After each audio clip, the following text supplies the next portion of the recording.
বন্ধুরা আমার গলাতে একদম বসে একদম ফাটা বাস হয়ে গেছে।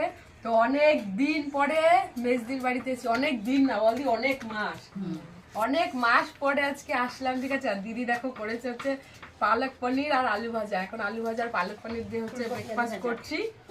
তো চলো এখানে আজকে সারাটা দিন কাটাবো, থাকবো না, চলে যাব।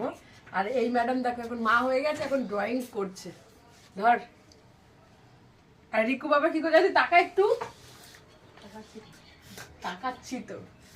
তো দেখো আজকে আমরা সারাদিন সবাই মিলে খুব আনন্দ করতে চলেছি। তো সেই ভিডিও তোমাদের সাথে শর্ট ভিডিও একটু শেয়ার করব।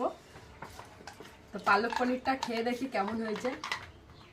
আজকে দিদির বাড়ি শেষ না, আর এক জায়গায় যাবো। এখান থেকে আজকে আবার বাপের বাড়ি যাব। আজকে বাপের বাড়ি টপকে দিদির বাড়িতে এসেছি। তো চলো আমরা এখন ব্রেকফাস্ট করি। ভালোই হয়েছে খাওয়াটা।